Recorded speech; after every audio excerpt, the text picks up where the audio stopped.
feeling cold against your skin. Running through the chaos, letting all the sin. Temptation in a bottle, ready for the night. Craving for the thrill, it's time to ignite. Dark desires burning bright, echoes in the dead of night. No retreat, no looking back on this heart attack. Hey everyone, how are you? Good to see you. It has been a very busy day. How is it that I just got a reply to my email as I went live? Today's been a very busy day. It's the preliminary sentencing hearing for Lachlan Young in the Ballarat Supreme Court. Started this morning and it's expected to go tomorrow as well. So I've been very busy all morning doing that. I have not been out to Ballarat.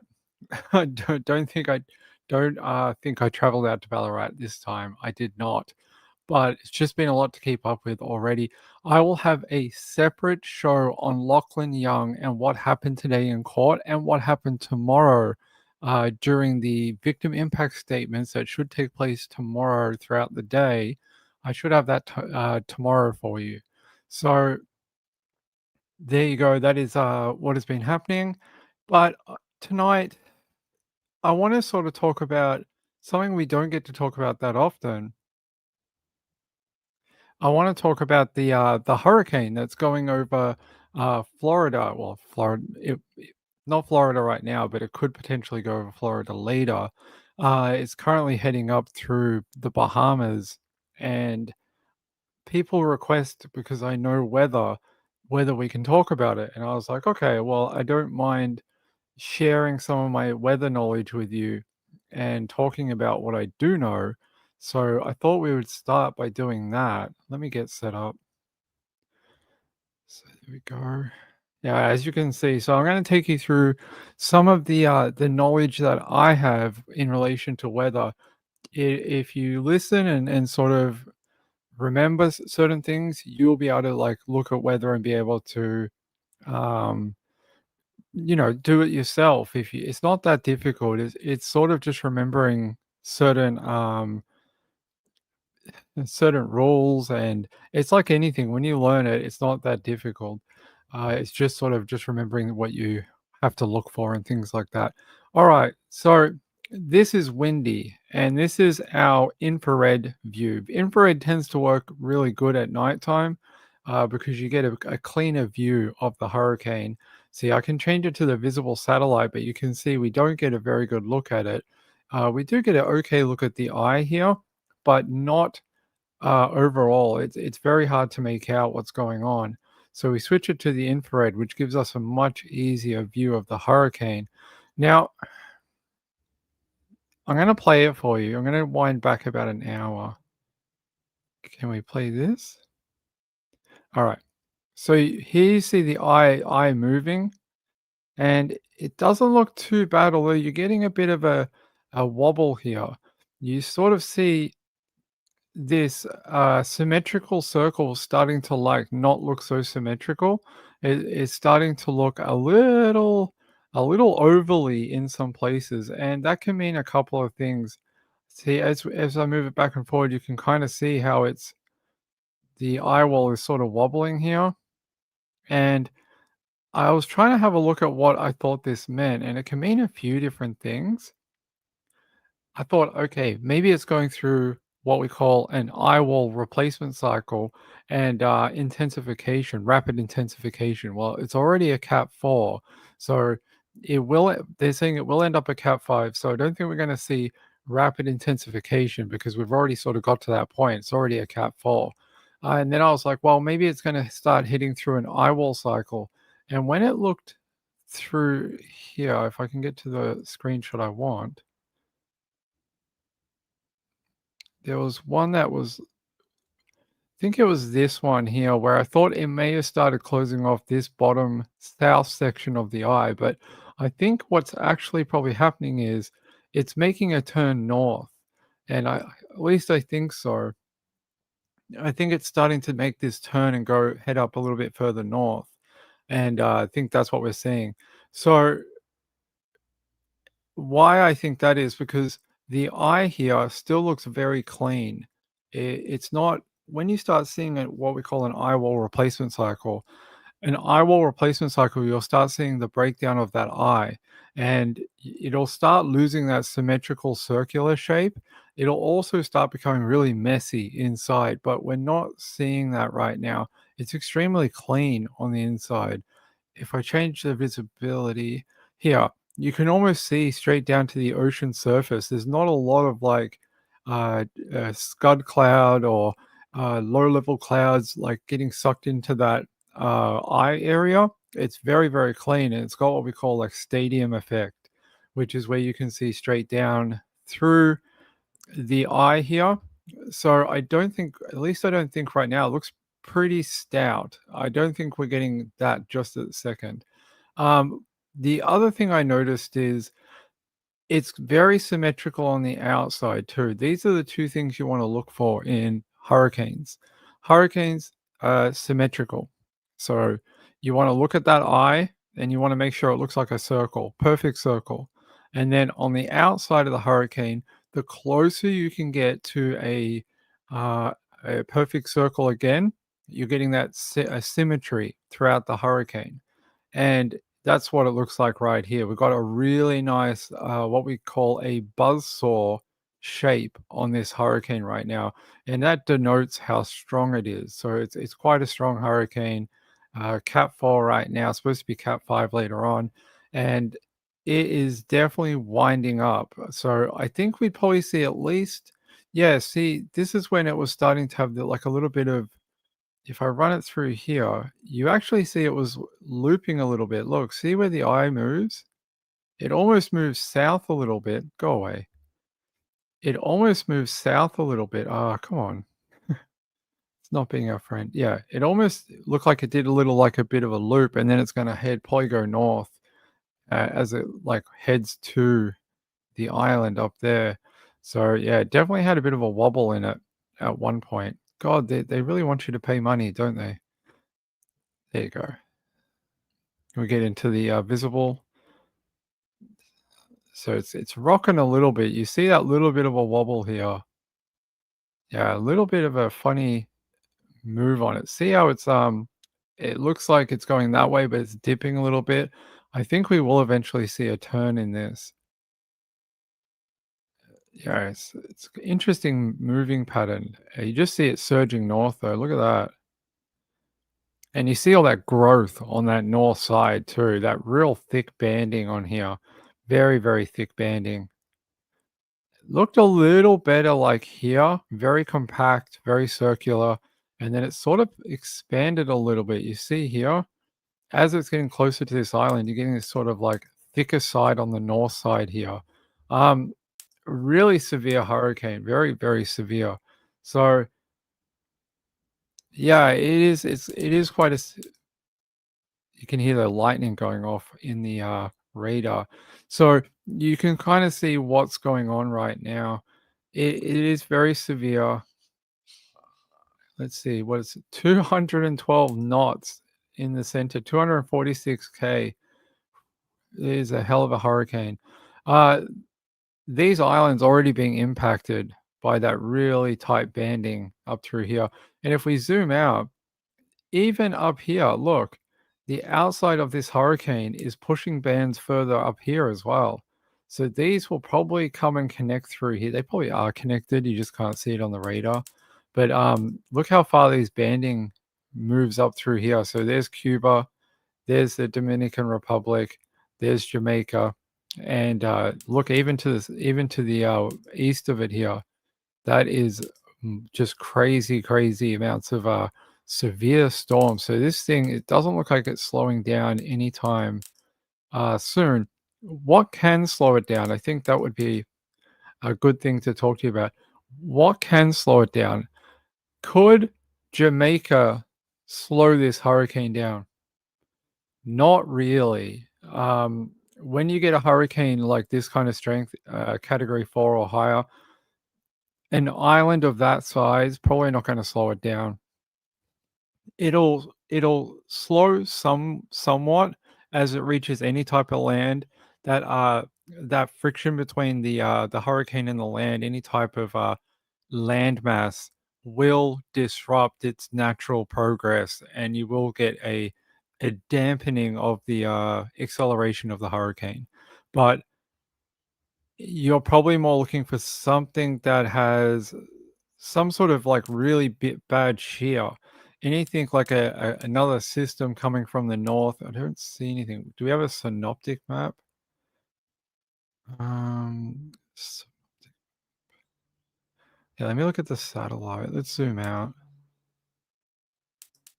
It's not telling me here. I don't see anything right now, but there's something coming in from the west here. Doesn't look like it's bad enough to really help. But yeah, the two things that'll help you is a lot of landmass and something that has a ton of shear in it, like a different system, low pressure system, a trough or something, something where it's going to try and rub up against that hurricane and help degrade its strength. But I'm not really seeing anything like that right now. Hey, Wanjura, how are you? There'll be some full service amazing resort hotel packages after this passes. Well, it depends how damaged they get.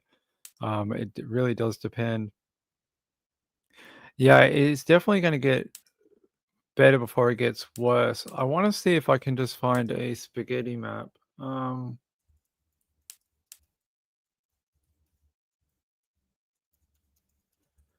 See if we can find the spaghetti model for it. Um,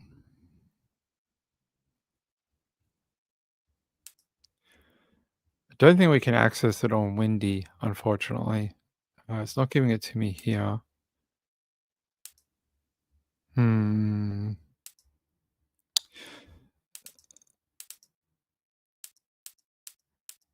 So here's maybe one.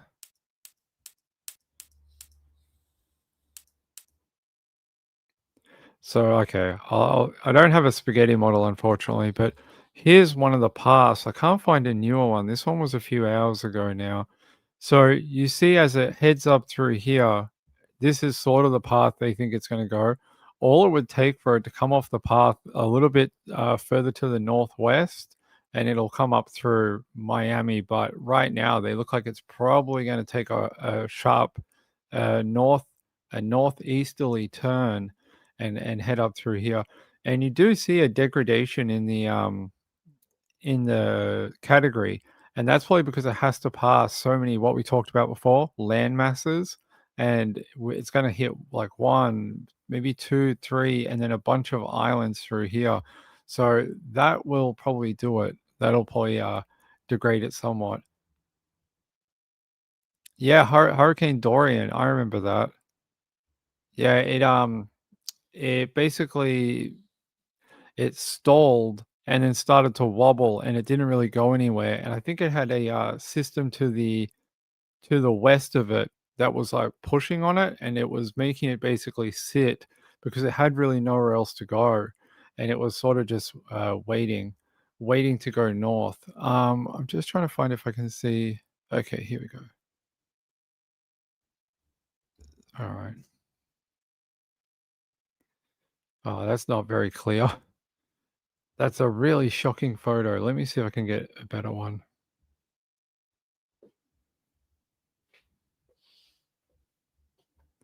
Let me see if I can get a better version of that spaghetti model. Okay. This one was from like a day ago. Sorry about that. Yeah, it's not that good either. Um, what are these used for? I know it's not a good quality one that you see on the screen. What are these used for? You might have seen them on the Weather Channel or your local news station or something like that. What are these used for? And these are what we call spaghetti models. And they're different types of weather modeling. So different types of models that are used by different portions of the world. They input their forecast of what they have and run the model and see what it comes back with. Now, you see there's some sort of variance between them, but this is what we would say. where you're getting that sort of confirmation in this image. When the spaghetti models start converging and start looking all at the same direction, they don't have to all be in the same row, but they just sort of have to be showing the same sort of areas and sort of the direction of where it's going to go. When you get a spaghetti model that is all over the place, and I'll try and find a different one that's not really in alignment for you. That one's not. That one's not as good. This one's not as good, but this was a few days ago. I think. When was this one? Maybe a few days ago. All right. So this is one that was a different one for Melissa, and you see how they're more further apart, and then you have more tracks that think it may come up and then go up nearer to the east coast of America, and you have more that are going off west into the Atlantic. This is not what we call models that are in agreement.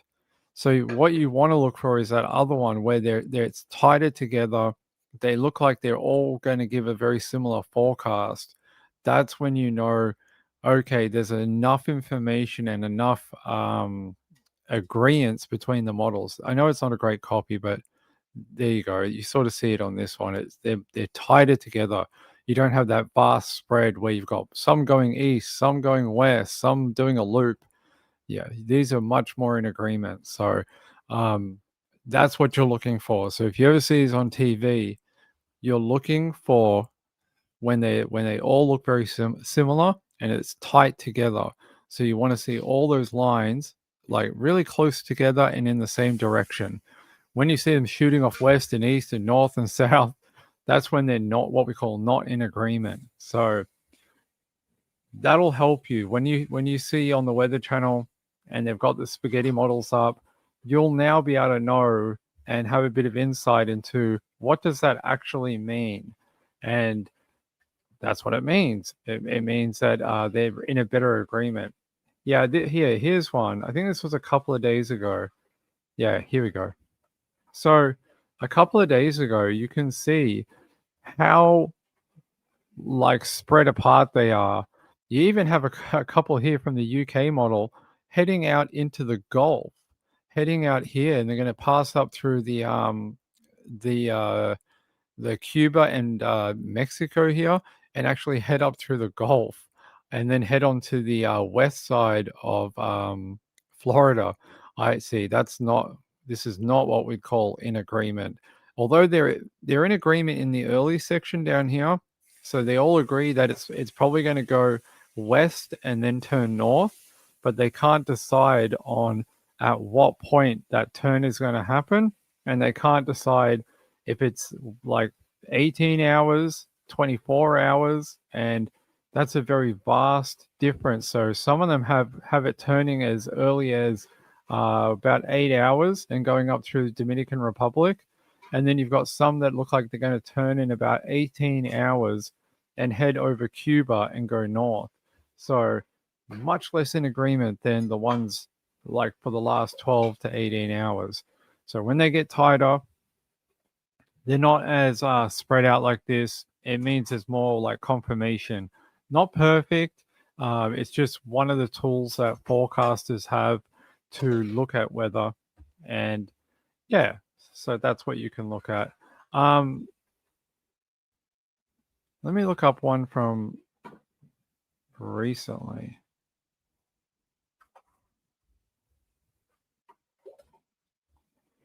Yeah. Yeah, this one was from recently. They look better. Still a little spread out on the bottom here. If we can get a little closer. Still a little spread out, but not as much. They're starting to like come back together. And you're seeing them like all within about, I don't know, 200 miles or something like that. They're all starting to say the same thing, although it looks like you have two different groupings of models here. You have this first group here that are calling for an early turn up north. And then it looks like there's a second grouping of models that think it'll be a later turn and then go north deeper into Cuba. So even in this one where they're quite, the same, there's still variances in what they think is going to happen. So even 24 hours ago. So yeah, I hope that is interesting for you, and that'll help you read any of it. Yeah, hope that'll help you read your own weather. Let's have a look. What else do we have? Let's see what else we have for the maps up here for you. This might be a good one to talk about. All right. So I showed you the spaghetti model, right? And then you see the forecast cone. So this is what we call a forecast cone, and that's that white outline that you see here. But if you notice from that other photo that we showed you before, the spaghetti models, if I zoom in on our spaghetti model, what do you notice that is similar between the spaghetti model and the forecast cone? If we show you that, and then this one, what is similar to the forecast cone in the spaghetti model? The outline of that spaghetti model is almost at the furthest model that is in agreement, and it's the furthest one that's west in that spaghetti model, and then on the other side, it's the one that's furthest to the east. So that is sort of where they put the boundary of the forecast cone. Now, they don't always do that. They don't always do this. It's normally just where they think the highest winds are going to be and where it's most likely going to be felt. So a lot of people are like, "Oh, we're not in that line, the one in the middle, that red line, and we're not where the cyclone or hurricane is going to hit." Yeah, but what they mean when you see this forecast cone, it means that anywhere between this white line and this white line just means that you will experience hurricane conditions. It doesn't mean that you're going to have a direct hit or landfall is going to be had in your area. It just means that somewhere within that forecast cone, there's most likely going to be hurricane strength winds, hurricane strength conditions. So, yeah, don't take it seriously if you're within that forecast cone. Joe said spaghetti model outliers usually equal Kona prediction of possible effects. Sorta. There's some models that go really outside and they'll be like, it's going to Australia. The hurricane's going to take a left turn and head to Australia. That does happen sometimes, but it's just normally like the edge of either side of the agreements on the models normally, but sometimes they don't, sometimes they do. But that's a good way of looking at this particular one. It changes situation to situation. You have to look at each part of it and sort of have a look. But it just means that if you're within, and you can see as you go further out, when confidence gets less likely, when confidence is less high, you see that that cone gets wider and wider. So here, I'll zoom out. You can see down near Jamaica, the cone is the width of it is very small. And that is because the models are in much better agreement about what's going to happen. But as you get 1 day out, 2 day out, 3 day out, 4 day out, that cone gets wider and wider because the models are less and less in agreement. So, yeah, there you go. It's Ping trying to like tell everyone what's in my head is it's not as easy as I'm not a teacher, but I like to try and at least tell people what I know about weather. At least it might help someone if you live in a hurricane prone area, if you want like a simple way of understanding things, I can do that for you. All right, I want to go back to Windy. I want to have another quick look. What updates do we have out of Windy? It's a very fierce hurricane. Reminds me of one we had last year that looked very similar to this. Had that buzzsaw shape to it. Looked very symmetrical. 289 knots. Wow. Is that knots or kilometers an hour? I'm not sure what the measurement's in, but there you go. You can see it moving. Let's go. Yeah. So if we play this, it'll show what it believes is the run. So if I play this all the way through, it'll sort of show you where it thinks it'll go. So we're into Tuesday now. Very slow moving over Jamaica as it comes through. Now it's going to take that turn north. This one thinks it's going to hit the northern or western end of Jamaica. Interesting. And this one's got it going over this more western part of Cuba too. It makes landfall, heads through here, and then it'll probably head out into the Atlantic over here. Hit a couple more islands here in this barrier chain of islands here, Bahamas and Turks and Caicos. And then it'll probably head out into the Atlantic.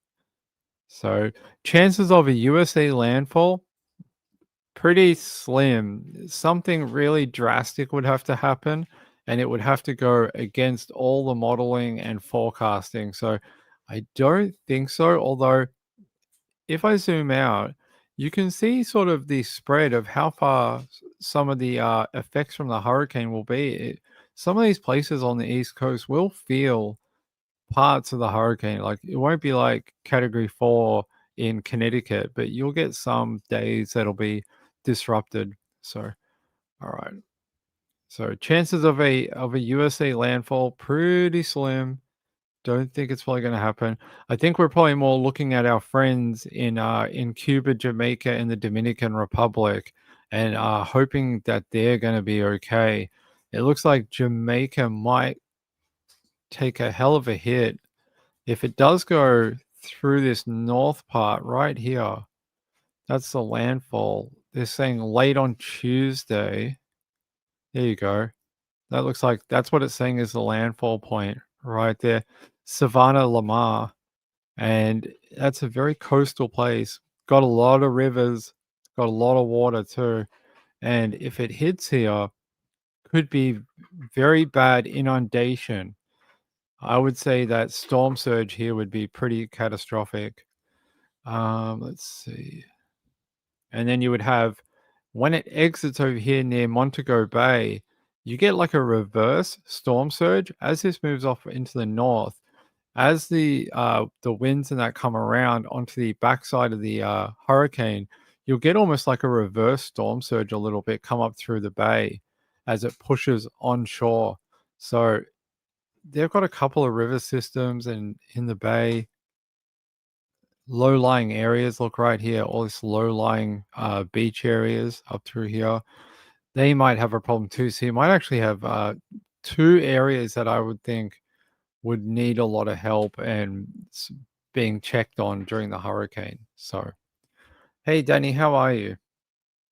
Like button, don't make me say it again. I appreciate it. I appreciate it. Thank you for the super chat, my friend. It's very kind of you.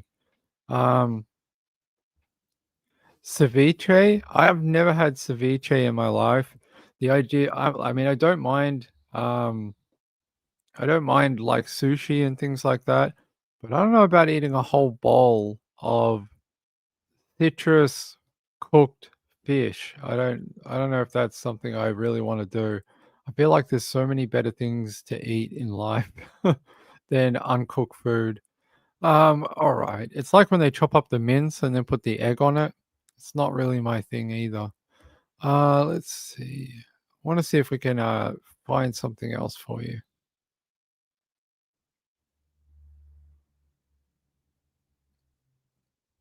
Da, da, da. I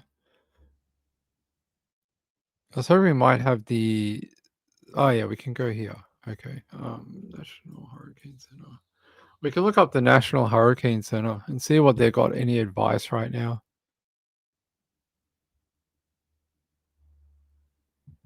their advice is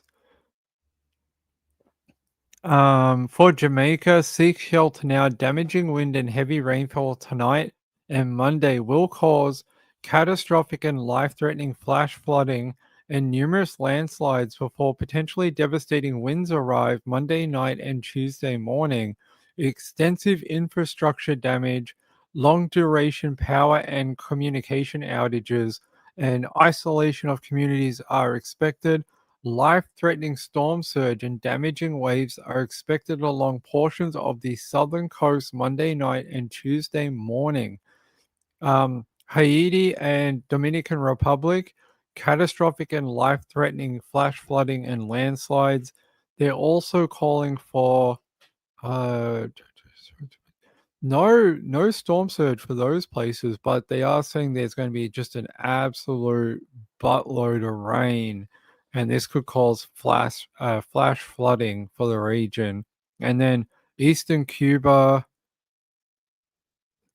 life-threatening. So it's a very big rain event, like most hurricanes. Flash flooding, catastrophic flooding, preparations. Wow, they're calling for eastern Cuba. Hurricane preparations should be rushed to completion as soon as possible. They're calling on the Cubans to hurry up, get any sort of work done now. Like get it done instant, like as soon as possible. You need to be done, have things tied down, and just be done with it. Don't be tying things up late Monday night. Don't be out there doing any work and putting up, you know, plywood and things like that. They want it done now. Let's see what else we have. Rival of winds. Let me see if I can get to the warning cone. What is it saying now?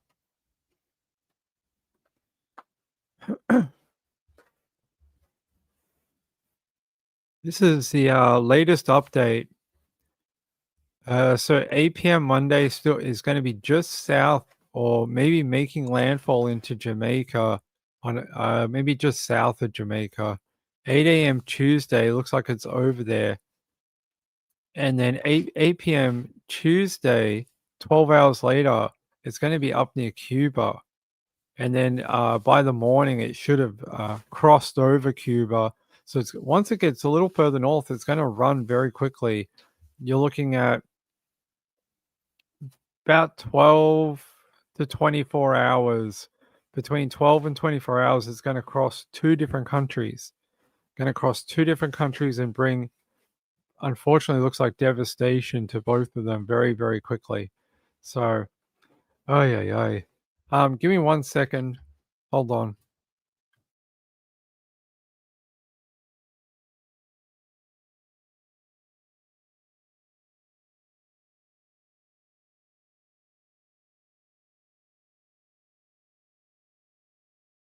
All right.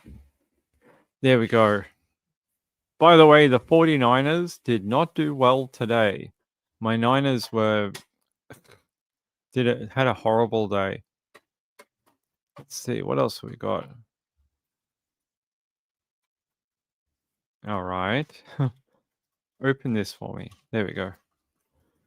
So these are the tropical storm winds, where they think it's going to be most impacted. So you see this purple. Now, most people look at the purple and they're like, that's the only place you have to worry about. No, like anywhere, even into the light green, could mean things like trees down, roof damage, stuff like that. And as you see again, it's right on the edge on either side of that modeling software is where they think that very like the outside green is, based here. But anywhere up until that light green could have a really bad next 18 to 24 hours, unfortunately. So, yeah, the 49ers game was not good. That was not a good day for the 49ers. You're immune? Okay. Yeah, yeah. It's a weird day in the NFL. Weird day in the NFL.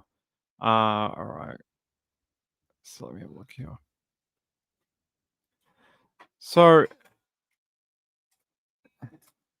let's go back here.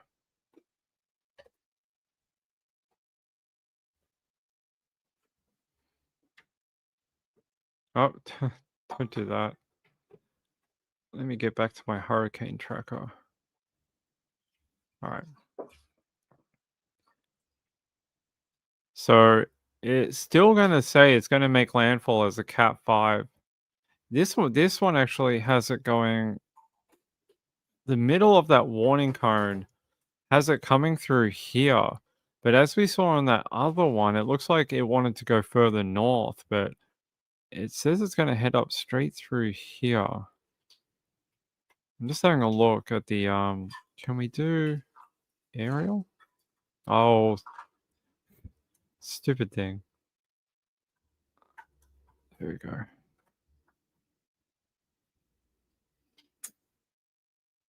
So there's that forecast cone. And if we bring it back, their forecast cone's a little bit off. You can see the cyclone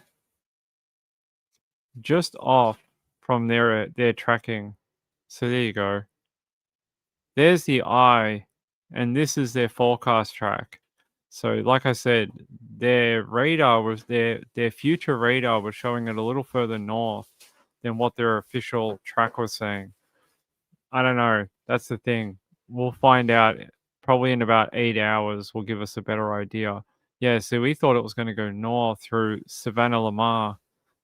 The track here has it going south, just south of Black River, but we'll see. We'll see. Yeah, let's bring it back a little bit. Yeah, so that's the range right now. It could either go Montego Bay up here, or it could be coming through Rio Bueno and Discovery Bay areas on the north side. So up through here. That's the thing with forecast software. You never quite know if it's going to follow either of them. But they're the two different forecasts that it has on Windy. And yeah, you can see it's not really following the line as such, but there you go.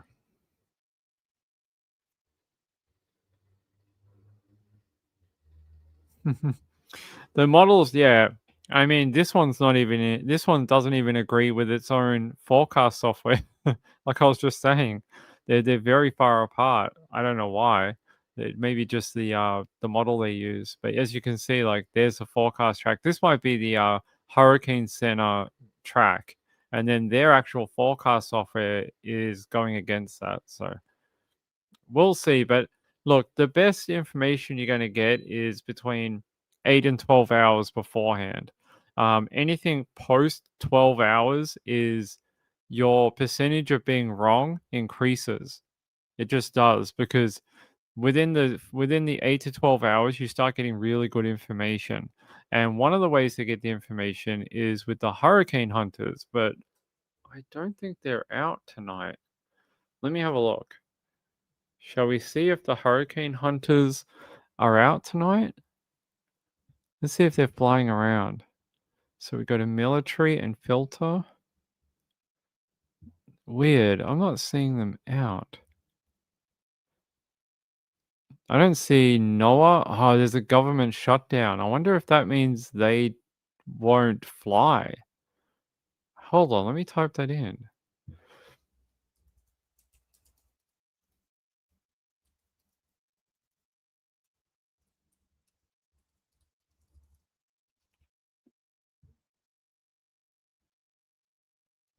Ah, interesting. The NOAA side of it, so the NOAA hurricane hunters will probably be not flying during the hurricane. The the hurricane hunters in the military side, so there's two portions of it, one with NOAA, one with the military. Sounds like maybe the hurricane hunters for yeah, it sounds like the hurricane hunters are going to continue to work without pay. There you go. If I can bring up this article, I'll show you. It just says, NOAA closes. Hurricane hunters will work without pay. That's very nice of them. Glad that they take their responsibilities very seriously, even though they're on active furlough. They're saying here, as part of the safety and security of the United States, we're still going to fly hurricanes and we're still going to monitor the weather and still track storms. They said it is business as usual. But I don't see them out tonight. I don't see them out tonight. They're not here. Let's have a look. Flight 24. They're not on that tracking software, but let me look at the Flight Radar 24 and see if they're flying tonight. Normally they do it in shifts. Like they'll do one, the NOAA will go out, and then the military one will go out on the way when the other one's on the way back. But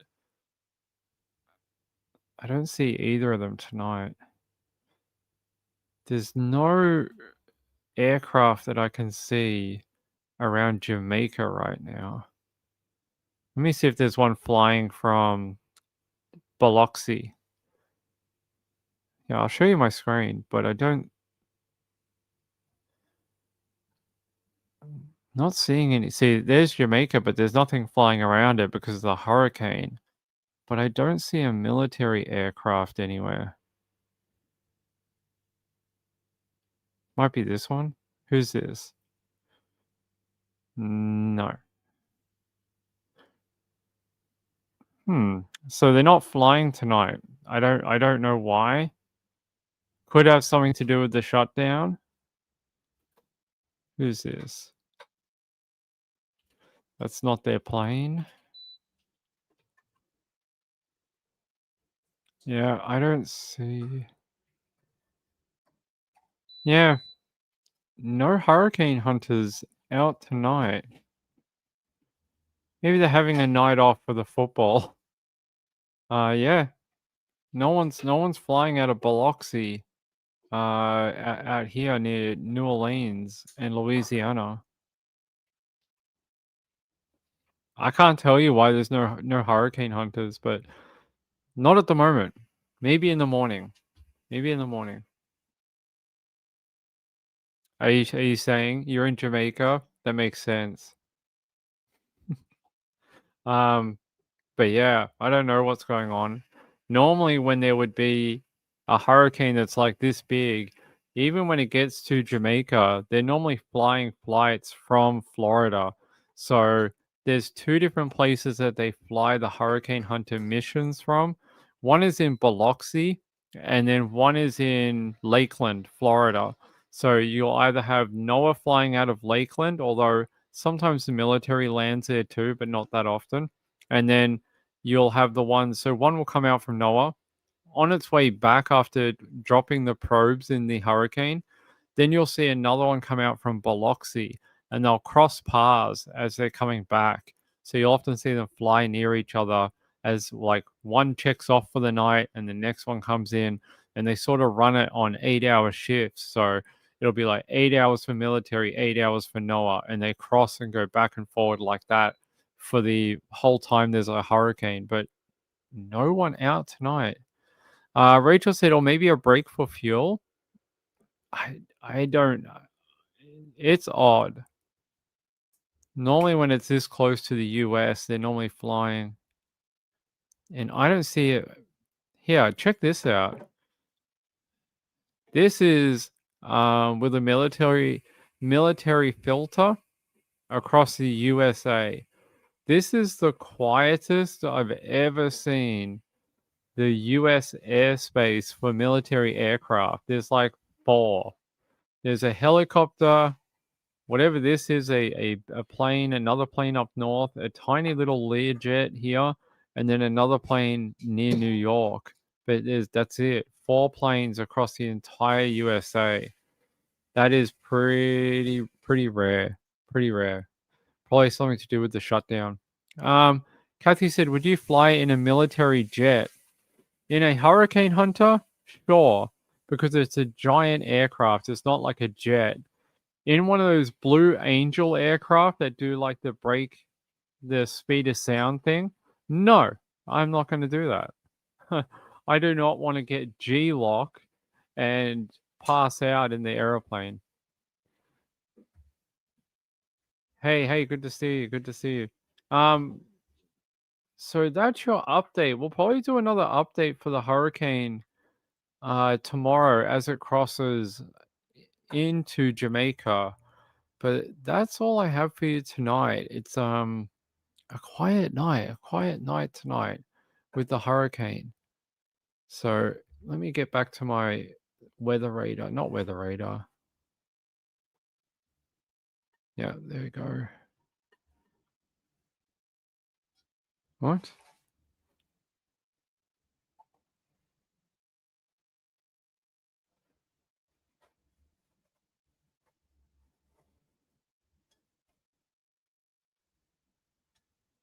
Ah, that's weird. Hold on, Sean. Let me hold on, buddy.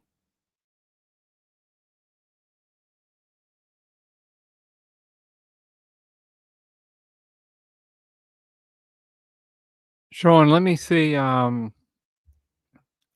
I can find. Maybe the link is broken. Hold on. Let me test it on my side here. Yeah, it works for me. I don't know. Sean, here's the PayPal here. Working for me. I just tested it. Hold on. I have to reply to the Supreme Court. Nothing has been.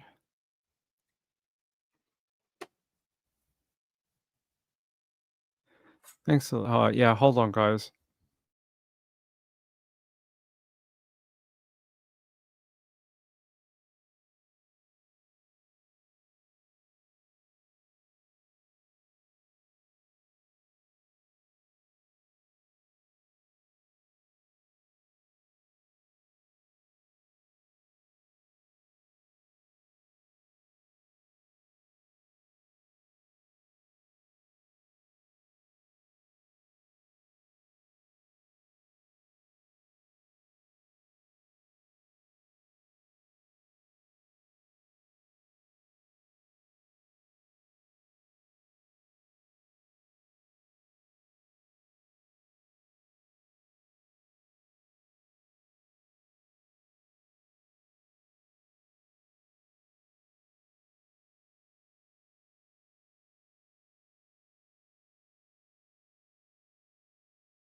Sorry, guys. It is a 24-hour operation right now.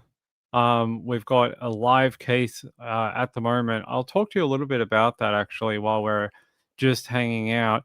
You guys would have remembered I did some work on Lachlan Young just after we got the verdict for Aaron Patterson. So, like the day we got the verdict for Aaron Patterson, Lachlan Young's trial started in the Ballarat Supreme Court in Victoria.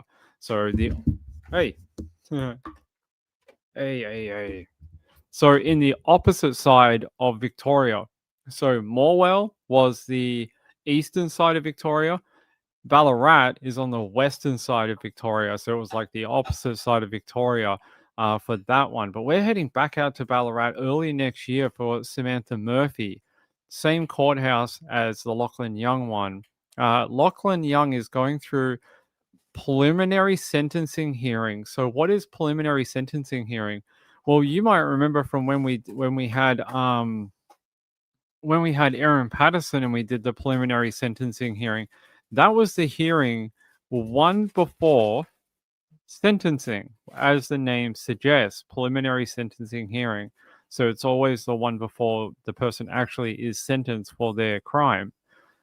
What do they normally do at the preliminary sentencing? Well, a few things. They normally have victim impact statements. I believe that's going to happen tomorrow. And then today was sort of some formalities surrounding sentencing and applications made and stuff like that. So that's what's happening right now. I believe it's today and tomorrow, possibly Wednesday too. I have to double check, but when I have some more information on it, I'll let you know. But there was a little bit released earlier with the Daily Mail, and they're saying here that there was a bit of information released in the court today that no one had really heard before, and it was pretty brutal. I'm gonna read it to you if I can find the bit that they were talking about. Yeah, here. Hannah Maguire, so she was a 23-year-old woman. She had been in a relationship with Lachlan Young and had decided that their relationship was not worth keeping together, and she wanted to leave him, and had made the very conscious decision to finish their relationship and move out of the she had moved out of the home and was living in a different home at the time, but she had come back for like sort of one last thing to it was to tie everything up and sort of um, get it done and over with. And on that fateful night, she was strangled in the bedroom of the home that she shared at the time when she did live there with Lachlan Young. Lachlan put her body into the footwell of the car, took it out, and torched the car with her body in it. So I'll read the bit here. It says Hannah Maguire, 23, was terrified of her estranged partner, Lachlan Young, then age 21, when he strangled her in the bathroom of their home and torched her body to make it look like an S word. While faking sadness over his ex partner's supposed S word, his cousin remarked to Young that he used to refer to her as beautiful and hot. They're saying here he's buck-toothed, scrawny, and sporting a mullet. Young looked her in the eye and remarked, "Well, she's hot now, isn't she?" Wait. Okay. That's what it says. Bad writing, not sure. They say what remained of Miss Young's body weighed just 13 kilos after the fire had ravaged her remains. So, not a lot left after he torched that car with her body in it. And they're saying on Monday, those who loved the young woman packed into the Supreme Court of Victoria in Ballarat in Victoria's West for a preliminary sentencing hearing. And they're saying gasps echoed throughout the courtroom as though those details were heard for the first time. And we heard this during the trial that he had tormented this woman. And I'll read a bit here. It says the cold-blooded killer had tormented her friends and family since August 5th last year with a twisted story he cooked up, claiming she had S-worded by fire over the thought of losing him. In reality, Miss Maguire was doing everything she could to get away from her deranged and abusive partner. On the night he took her life, Miss Maguire made the fateful mistake of once again trying to appease the bully with whom she had reluctantly bought a home in March of the previous year. So the story about the home I actually told you about back at the trial, they had found this home, but it was only a few doors down from his family, Lachlan's family. And Hannah was a bit wary about buying a home that was so close to his family because she had lived with Lachlan at the family's home before they had moved out together into the home they bought. And she really didn't like the idea of that. She was like, well, that doesn't seem very fair.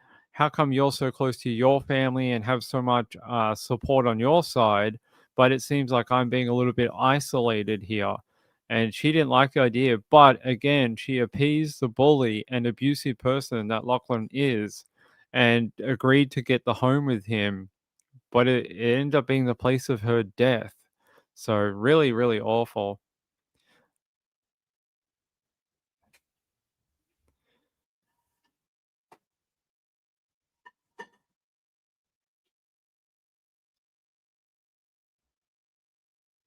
Yeah, uh, really awful case. I read you through a lot of the trial notes a few months ago, back in July.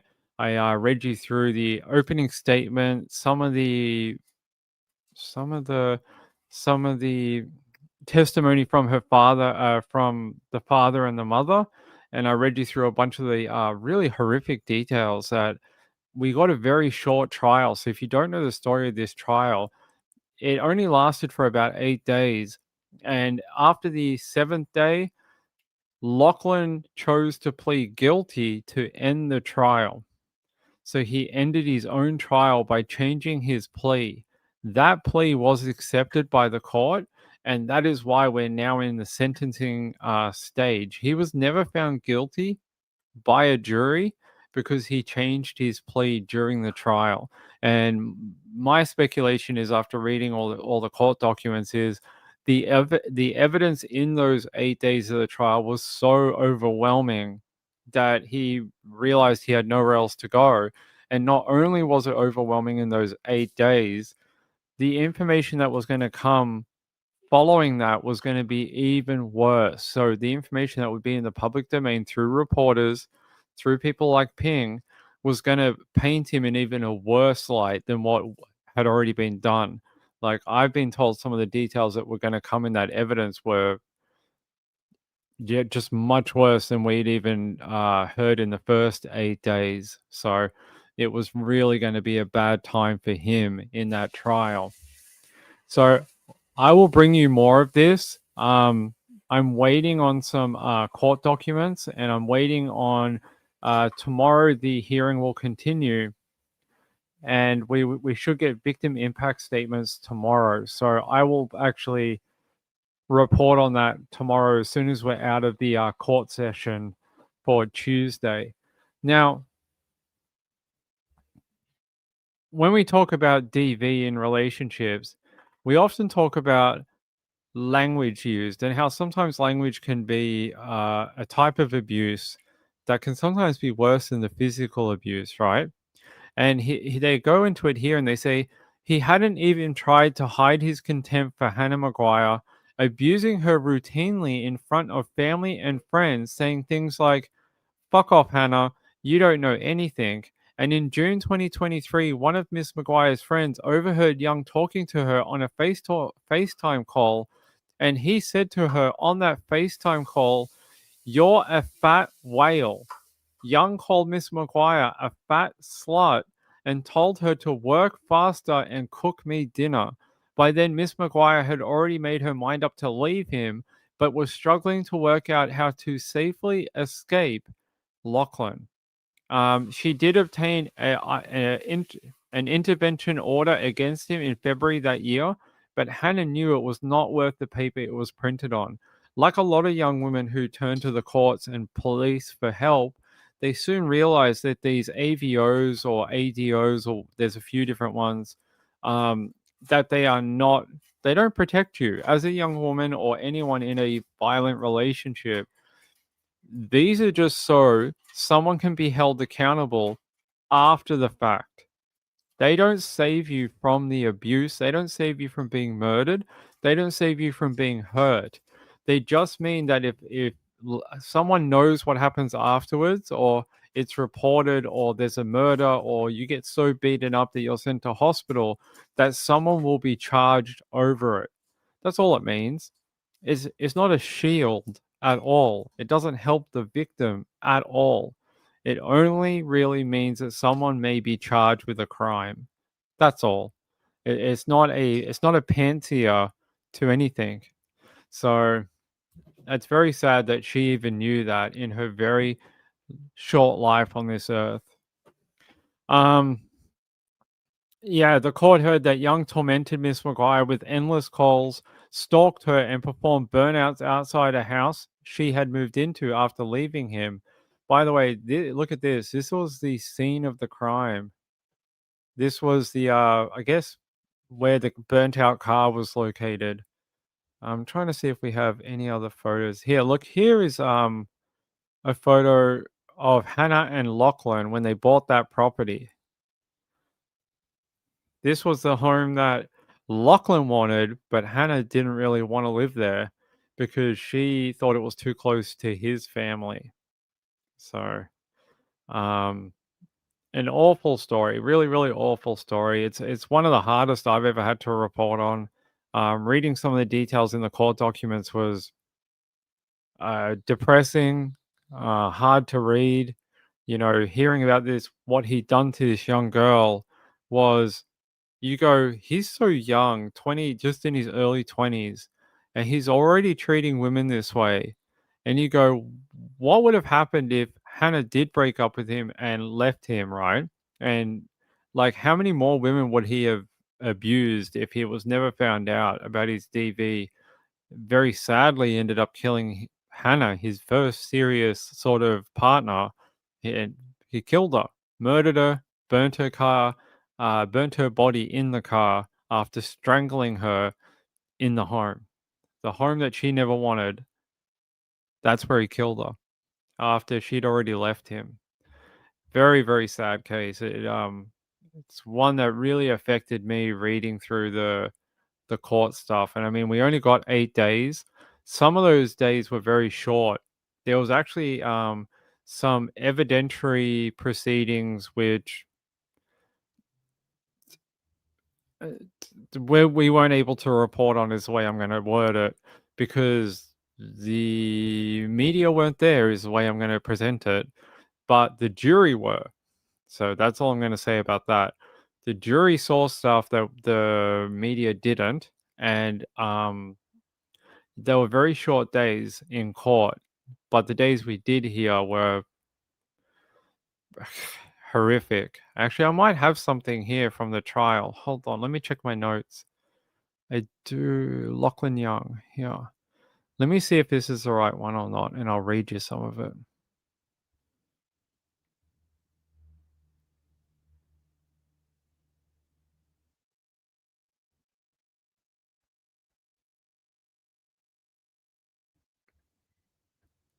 Let me see if I can find the right document.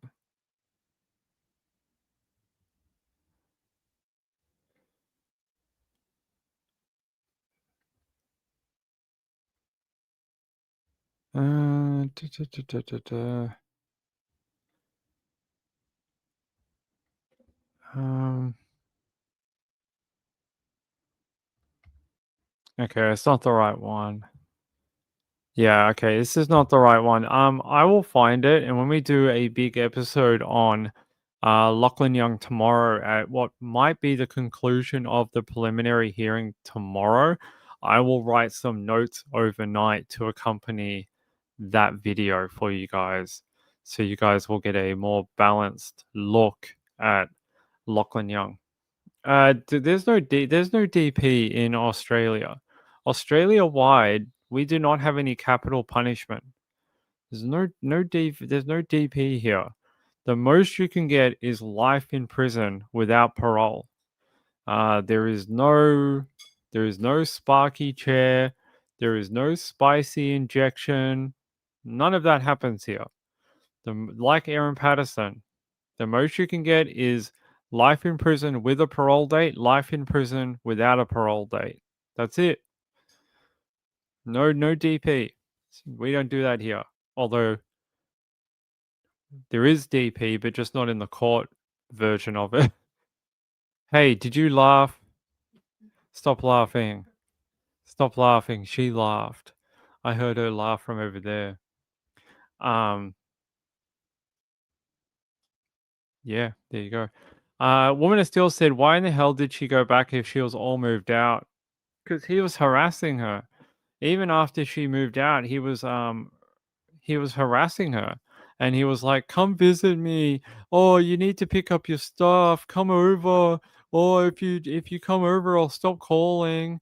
If you come over, I'll stop being a jerk and stuff. And she sort of wanted to finalize their separation, and I think she did it as sort of it was supposed to be like a final time to sort of like take the rest of her crap, leave him, sign a bit of paperwork or something, and just get the F out of there. And it didn't go that way. It went very sad. It went in the opposite direction. This guy should be in prison for a very long time. He will be. Don't worry. Um, I can't say any more than that because it's still before the courts right now. And they're still having hearings. So I can just say, don't worry about that. Being that he pled guilty, it'll probably be a pretty decent sentence. Woman of Steel said she should have ghosted him instead. I agree. I reckon she she took all the steps to do the right thing when leaving an abusive partner. She paid all of the bills in their name. So she fixed up all the monetary things that she could in her name. disconnected them if they were in her name, and left it up to Lachlan to reconnect them in his own name, but she paid them up. She used her money, paid up all the bills, and then disconnected them. But of course, Lachlan went absolutely off his head about it. But that was the right thing to do. She paid her fair share and then got it disconnected. But yeah, he went ballistic about it, saying, "Oh, I've got no water, I've got no TV, the electricity, blah blah blah." But she was just trying to do the right thing. Yeah, she was very thoughtful. Yeah, her parents raised her right, and her parents supported them separating. They tried to help her. They had been very supportive in trying to get her away from Lachlan. They did not support the relationship between them. Yeah, there were signs beforehand. Yes, very big signs. The parents, uh, Hannah's parents, did not agree that they should be in a relationship at all. When they moved in together, Hannah's mother even told Hannah that it didn't seem like such a great idea, and that they should just continue like going out or whatever, but not actually move in together. And you know, I think the parents got to a point where there's only so much you can warn your adult child before it actually becomes a negative, because it pushes them away, because they become the enemy, right? So the parents become the enemy by being against their love, sort of thing. And I think the parents realized this and realized if they kept pushing, all it would do was push Hannah away. It would mean that she wouldn't talk to them, she wouldn't open up to them, and they didn't want that. So they sort of quietened down about um, disparaging and encouraging separation from Lachlan. But when the time came for her to leave Lachlan, they were very supportive. They were like, anything we can do, we will help. If you need us to move stuff, if you need us to go there and pick things up, we will do that. If you need us to give you a place to stay, happy to do that. They were very, very supportive of her. Chimang said, "I can only imagine what her family says to themselves." Well, I think they would say they did everything they thought they could, and so the night that she was killed, she had lied to her mum, saying she was going to a going away party for a friend. Instead of going to that going away party, she went to the house with Lachlan, and the parents didn't know that she was there. The other channel name is Ping Unfiltered. Ping Unfiltered. Kathy says, "Yes, I'm glad that bear is safe and dry." I don't know who that is. Um, yeah, so very sad case. Very, very sad. Give me 1 second. I'm going to try find some more information. Entertain yourselves for like 20 seconds. Hold on.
There we go. Ping, Bear is her cat. Oh, I'm glad the cat came home. I'm glad the cat came home. Rachel said this poor girl was trying to get out and he's an evil monster. The things he said were horrible. I mean, I understand being angry in a breakup, but he was saying these things to her when they weren't even separated. He was just saying these things over the phone to control her. These were not like things said in anger. This was just how he talked to her. So, um, yeah. So she said here, I Ah, so Young told Miss McGuire via text on that fateful night that he wanted to see her one last time so they could part in an amicable fashion. He said, I don't want to fight or be angry about anything. I'm not going to get angry. I'm over being angry. I just want everything finalized and planned out. But little did Miss McGuire know that that was just a cunning ploy to get her to the property so he could hurt her. So that was all just bullshit to get her to the property so he could strangle her in the home and then dump her body in a vehicle and then torture it. So really awful. Hey Chipmunk. Chipmunk said I was playing my video game while listening to Ping. I was upset with those stories. You end up beating your record by 10 levels. That's what I do. I'm here to support all your ambitions in video gaming. That's it. Woman of Steel said he trapped her. He did. I can't think of another word except for he's a manipulating,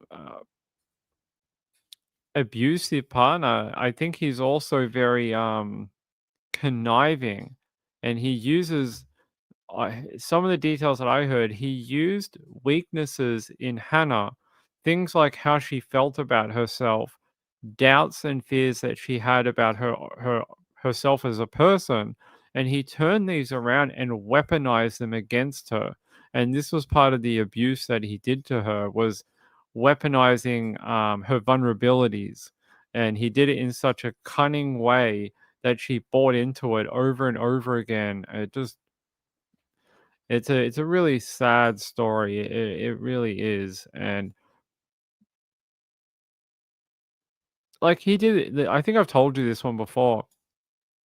When they separated and Hannah moved back in with her parents, they uh, Lachlan took an angle grinder to a car and removed a canopy he had paid for on her vehicle.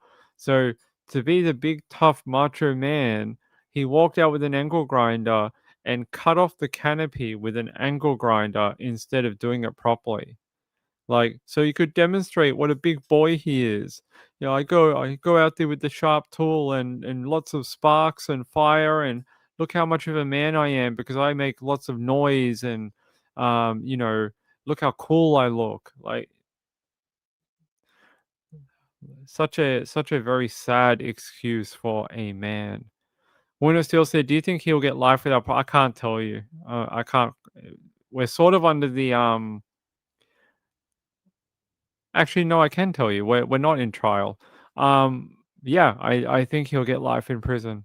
Yeah, I don't think there's any other possible sentence for him. What are you going to do? Let him out after 20 years so he can go kill another woman? I hope not.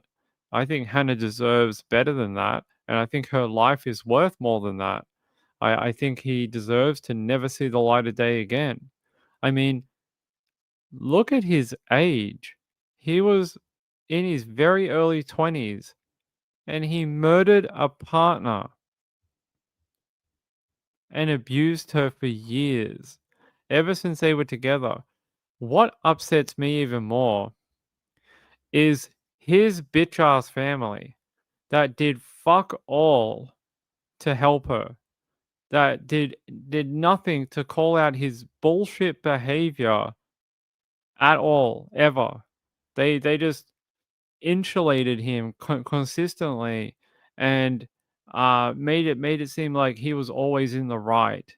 And I think that contributed to his offending, because no one ever pulled him up and went, You should be nicer to that girl. You shouldn't do that to her.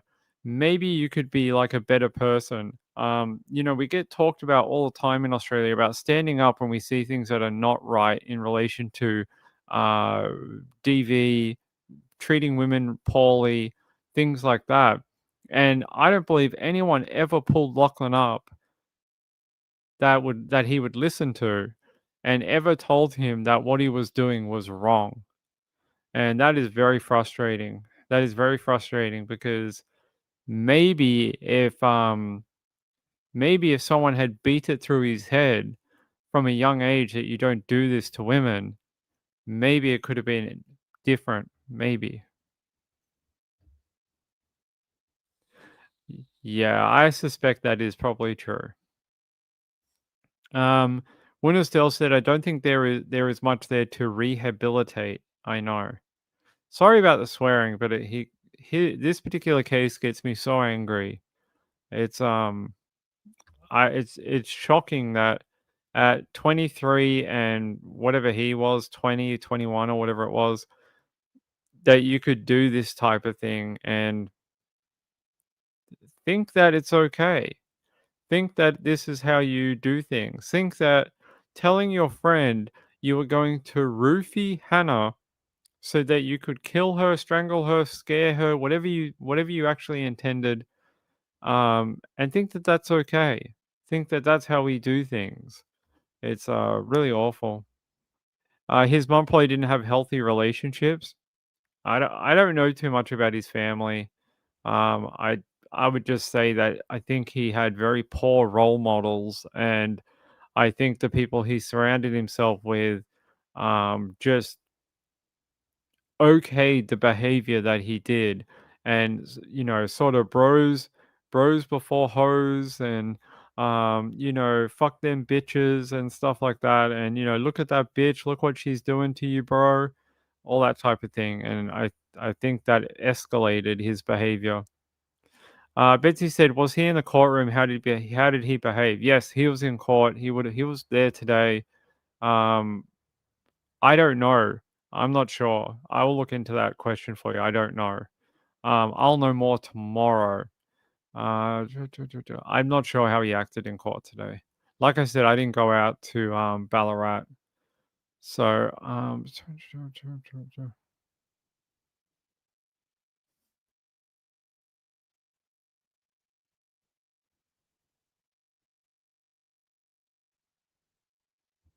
just trying to see if there is any comment on what he did in court today.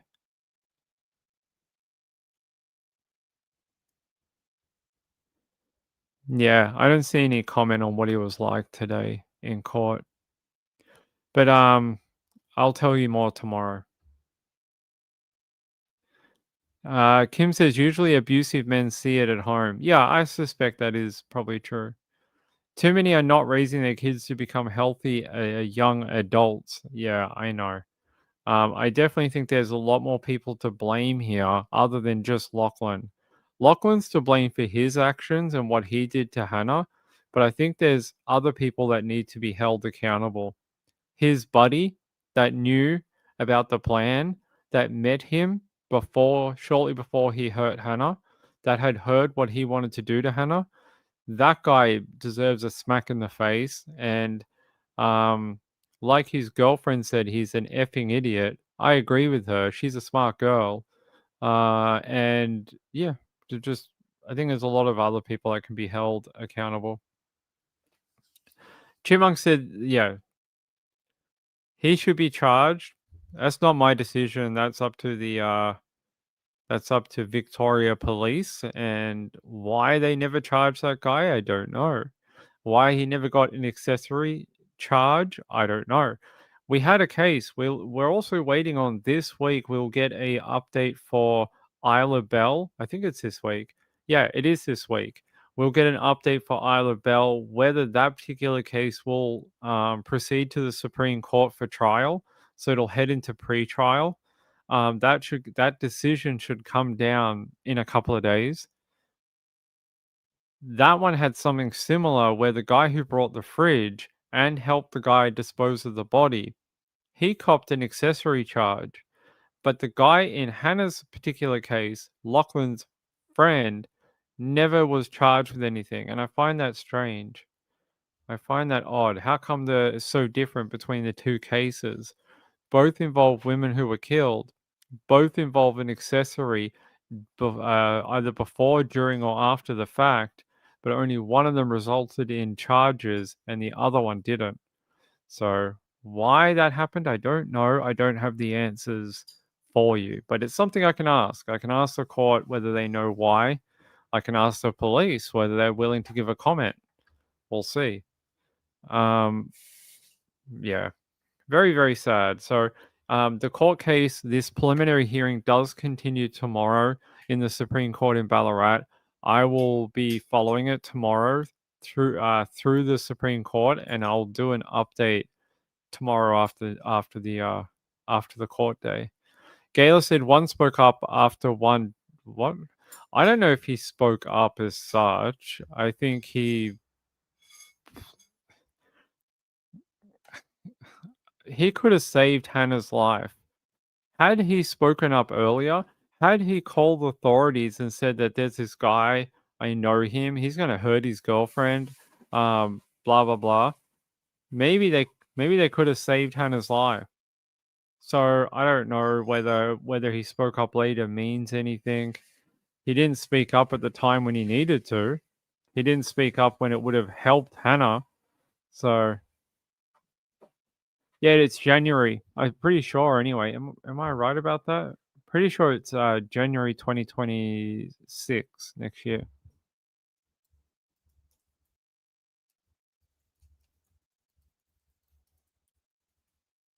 Thought it was next year, but maybe I am wrong.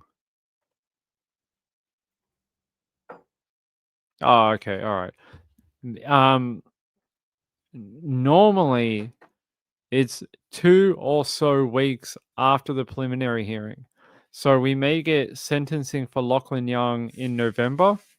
For some reason in my head I had January 2026, but I don't know why I thought that. But normally it's a couple of weeks after the preliminary sentencing hearing. So we'll find out in a couple of weeks. All right. All right. Hold on, people. Hold on. All right. Give me 1 second and I'll load up a news story.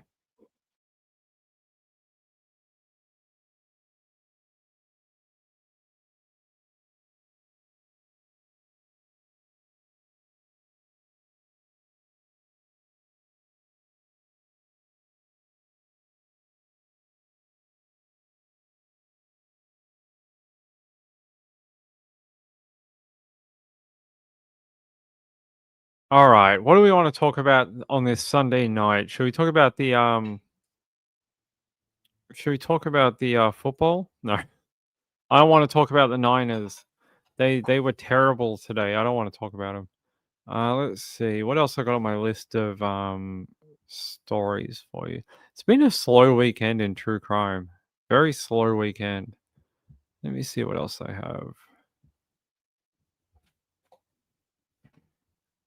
Maybe this one.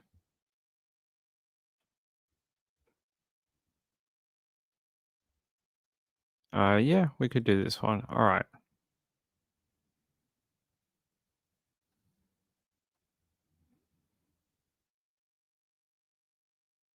Yeah. Da, da, da, da, da. Sorry, guys. I'm trying to load the story for you. All right. Very short update, but I want to play it. Of a vehicle that they say was involved in a deadly hit and run. Earlier this week, we told you about a vehicle hitting someone on a scooter downtown last Saturday night. And these newly released photos show what appears to be a dark blue pickup. Police still have not identified the driver. If you know who they are or have any information in this case, you're asked to contact Austin Police. All right, so you see that video or that photo on your screen? That comes from the Austin PD, and they put out a statement a couple of days ago. They're looking for this vehicle. Okay. Yeah, just trying to find the thing where they show us the photos. Hold on. Ah, here. So the APD put out this. They're saying APD releases suspect vehicle photos in connection to a traffic fatality at intersection east of 11th Street and San Jacinto Boulevard. And this was the car that they're looking for. Can we zoom in on that? They're looking for that pickup truck, and apparently it hit a guy and killed them. They're saying the incident happened near the Austin downtown area on October 18, just after 11:30 p.m. at night. The truck fatally struck Khalid Sadadine at 33 at the intersection. First responders rushed to the man and took him to an area hospital, but he succumbed to his injuries, and his death was announced the following day.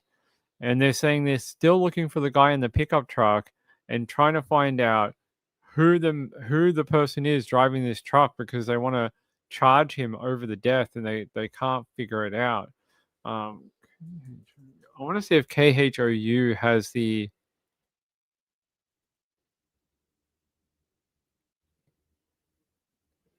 I want to see if they have the other story on it. No. Apparently not. That's okay. They do not, but that's all right. Yeah, if you're in, we have a lot of people who watch from Austin. If you know who might own a car that looks like this, and I know it's a vague request, do you know someone that owns a blue pickup truck? I mean, there's probably like 50 of them in your block alone, but I mean, what are we supposed to do about that? But they do want to try find who the guy is. So all I can tell you is that that's what they're looking for. All right, I'm trying to go.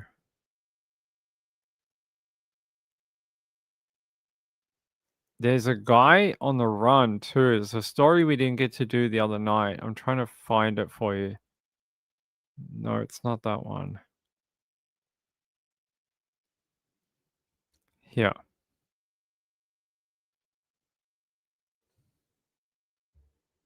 Have been found safe, but the man who allegedly kidnapped them has not been located. They were taken about 1:30 this morning from South Suburban Riverdale, prompting an Amber Alert. Police say Austin Bell took a car that the children were in. According to investigators, this is a domestic related kidnapping, but they say Bell is not the children's father.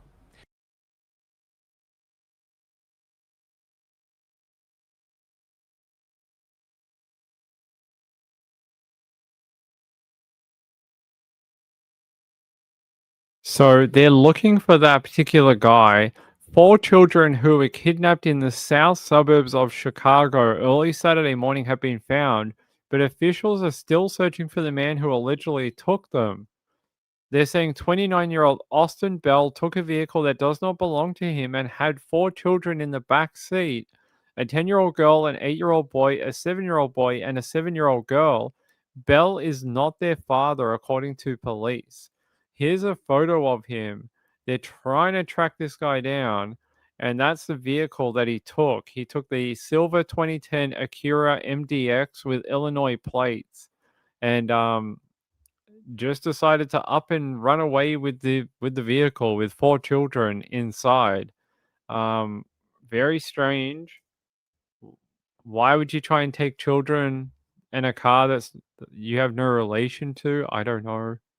Seems a bit odd. I was just going to check that Amber Alert. No, see, that's weird. I don't know what happened to the Texas Amber Alert from last night. Texas in the chat told us that they got one on the phone last night, but it never came up on the active Amber Alert list. It never came up. So I don't know what happened to that, but hopefully they found the children. Hopefully that's what happened. That's what we can hope. All right. Let me go here.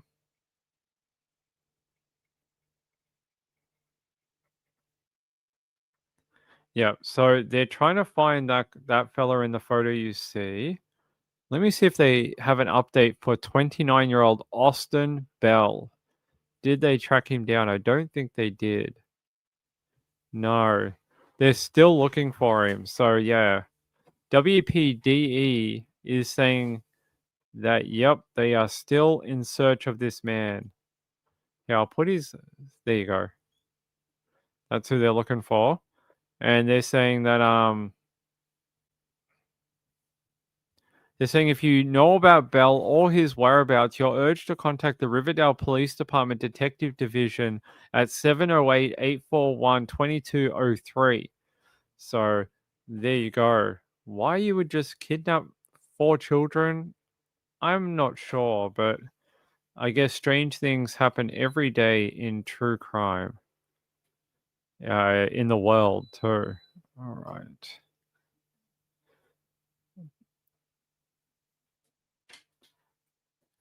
Right, there we go.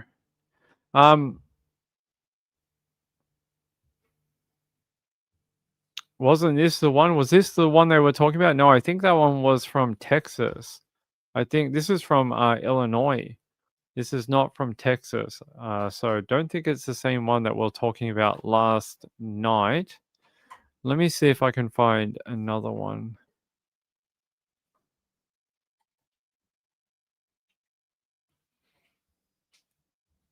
Let's see. Oh, yeah. So many rumors. Yeah, they got a news story up about the bayous. Let's have a look. What does it say? 53 bodies have been found in Houston bayous since 2023. Here's a look at how those people died. All right. I want to know more about that. Let's see what they have to say about it. With so many rumors swirling about the bodies found in the bayous, KHOU 11 Investigates is taking a closer look. Our team went back 3 years and analyzed the cause and manner of death for each body found.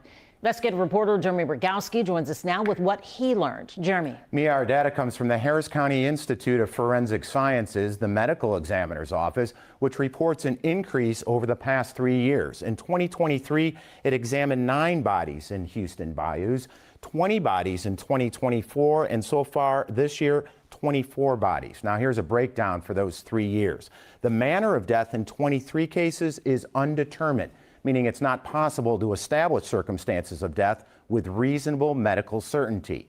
The medical examiner ruled 15 deaths an accident, with 13 of those accident by drownings. 9 cases are pending, 3 suicide, and 3 cases were ruled a homicide. Now, we looked a little further into those homicide cases and learned Houston police made arrests in 2 of them. The 3rd case is still under investigation, Mia. Now, Jeremy, I know there's still a lot of questions surrounding U of H student Jade McKissick, whose body was found in Brays Bayou last month. What's the latest with that case? Yeah, the manner of death in that case is still pending. There's needing to be more information and further testing before the investigation can be. Interesting. So there you go. At least some of them were homicides. You know, everyone's like, none of them are homicides. There's no killer roaming about. But at least some of them were deliberate killings. So you can't rule out what they say. In the manner now of to a death, story you only see on KHOU 11. The Hey, FBI. Shut up. They're saying here, in the manner of death on 23 of them is still undetermined. Wow. In 23 bodies. Meaning it's not possible to establish a cause of death with reasonable medical certainty. They're saying they ruled 15 cases an accident, 13 of which were due to drowning. 9 cases are still pending. 3 were ruled S-word and 3 were ruled a homicide. That will be interesting. I wonder if any of these new ones, the 23 that happened this year, I wonder if any of these will come back as a homicide or not. That will be very interesting. I don't know if we will get an update anytime soon on that, but we could. Apparently, LSU Tigers have fired their coach, head coach Brian Kelly. If you follow college football, there you go. The Tigers fired their coach today. Let's see.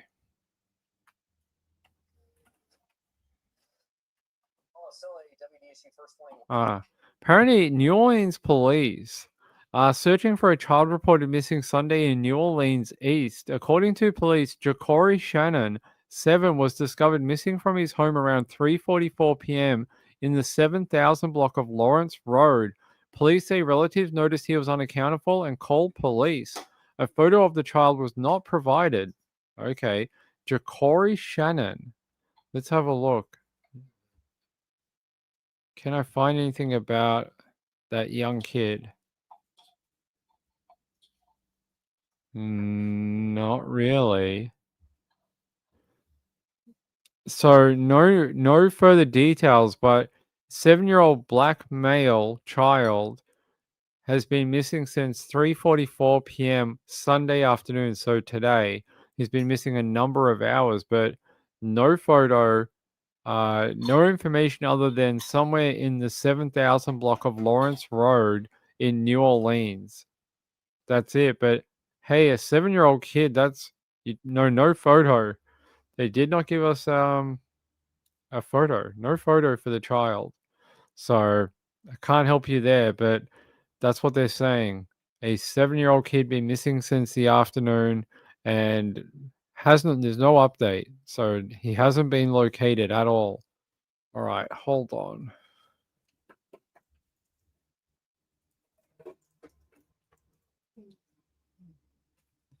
Just trying to see if there was a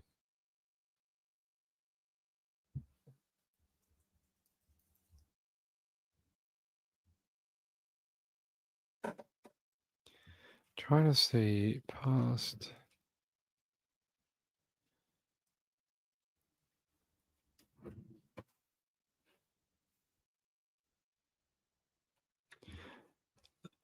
Okay. Apparently, a woman approached officers at a fatal shooting scene and allegedly confessed. This woman here arrested, and they're saying, Natchitoches police were approached by a woman while investigating the scene of a fatal shooting on October 25th around 8:55 p.m. The NPD responded to reports of gunshots in the 1800 block of South Drive. Once there, officers found a man, Eric Jackson, 58, suffering from several gunshot wounds. Officers aided the victim until medical personnel got to the scene, but apparently he was later pronounced dead because of his injuries. While officers were on the scene, they were approached by Stephanie Walker, 53. She told officers she was responsible for the shooting. Detectives and officers spoke to witnesses and collected evidence. The evidence helped them obtain a search warrant on her residence in the area. She was interviewed and has been charged with second-degree murder. She is currently booked into LaSalle Corrections Detention Center. So she just walked up to... She just walked up to the guy and shot him and then admitted to it? Hold on, let's see if we can find more about this. It's not often you hear of someone just walking up to the scene of the crime and admitting to what she's done. Yeah, let's go here. A Natchitoches woman turned herself into police at the scene of a homicide. The Natchitoches Police Department says that around 9 o'clock last night, officers were investigating a shooting in the 1200 block of South Drive when they were approached by 53-year-old Stephanie Walker, who confessed to the shooting. The victim, identified as 58-year-old Eric Jackson, was pronounced dead by the Natchitoches Parish Coroner's Office. They say the cause of his death was multiple gunshot wounds. Walker was arrested and charged with second-degree murder. No word on a possible motive, though investigators say they have interviewed several witnesses and are analyzing evidence from the scene. We'll keep you guys updated as we learn more. It took two people.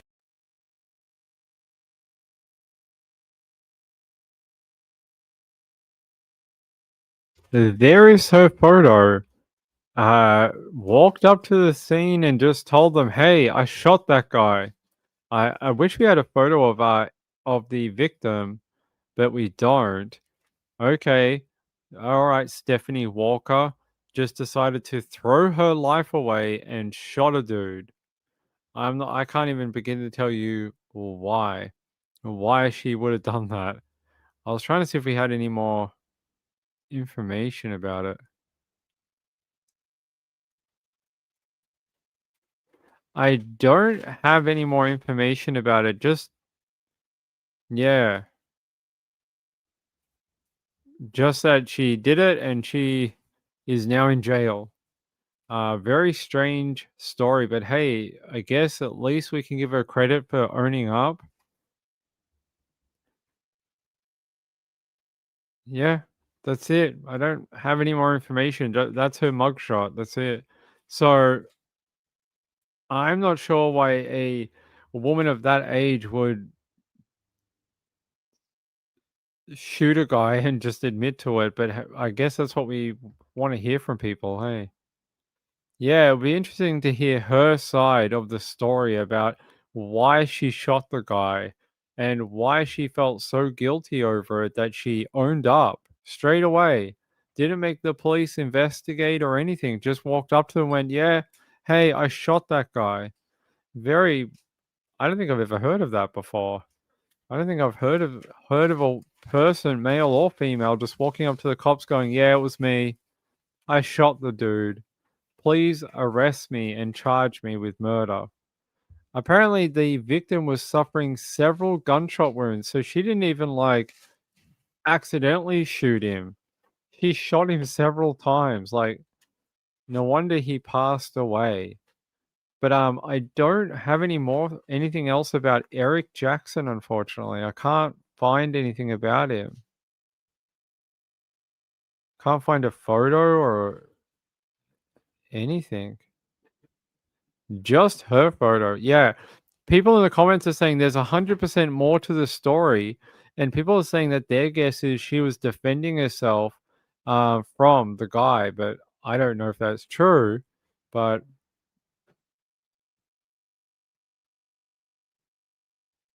a lot of people in the comments here saying they know the woman and saying that she was the sweetest woman and that they were friends of hers.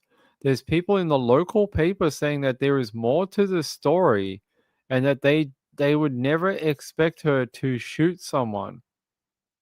And a lot of people that know her in the town. Yeah, a lot of family and friends in the comment that know her somehow. Saying that she is the most humble, kind lady they had ever met. And that she would not shoot someone unless she had to. So maybe there is more to this story than what we know. The locals seem to think so.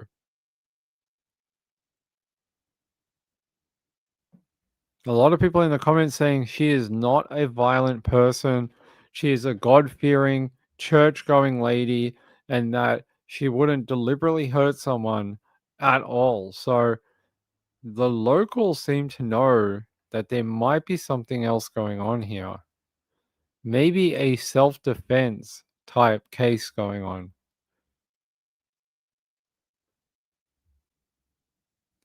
I don't see a single person sticking up for the guy, but I see about 30 comments sticking up for the woman.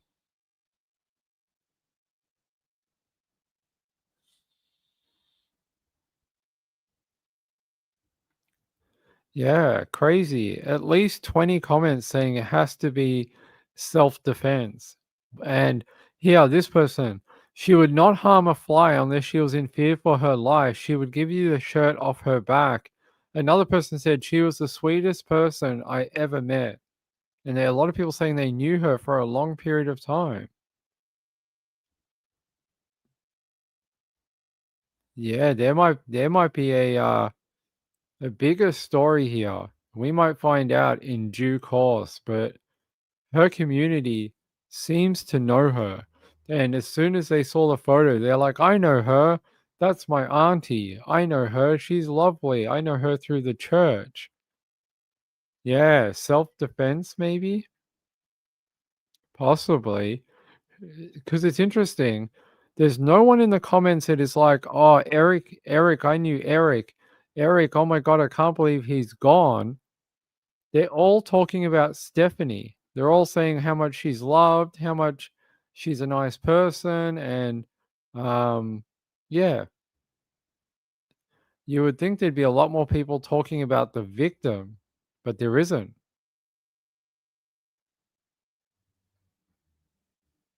Yeah, but I don't know what's going on here, but definitely more to the story.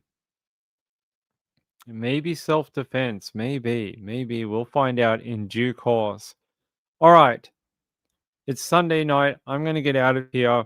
A bit of a short one tonight, but I've got a lot of work to do on the Lachlan Young thing for tomorrow. So I've got a lot of writing to do before tomorrow. So I'm going to get out of here, do that. Hey, I want to thank Sean for the donation to the PayPal. I appreciate it.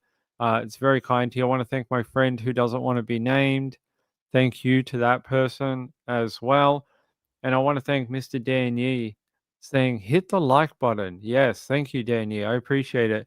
I'll be back tomorrow. Tomorrow we should have a big update for Lachlan Young in the afternoon. So keep an eye out for that. You guys will hear a lot more about what's been going on at the preliminary hearing. And I'll bring you more about the victim impact statements tomorrow. So that's supposed to happen tomorrow. It hasn't happened yet, but I will know about it. I will be there enough to know what is going on. Rachel said, thanks, Bing. Have a good night. You too. Sorry, 49ers fans. Hopefully this team finds a way to get healthy. And yeah, we'll be back. Oh, wait. Mrs. Ping. Wait. Hold on. Wait, we didn't try the key lime pie. We got key lime pie. Wait, no, I want to eat pie. Hold on. I want to try this. We've had it defrosted in the fridge for like a day. I totally forgot about it. Yeah, we're going to try some American food before I go for the night. Hold on. Mrs. Ping is cutting me a piece of pie. I have no idea what a key lime is. I've never heard of a key lime. I'm going to try what a key lime pie is. I'm guessing it's going to taste like citrus. Is that a good guess? You Americans would know what it is. Mrs. Ping is going to bring me some. Bring a spoon, girl.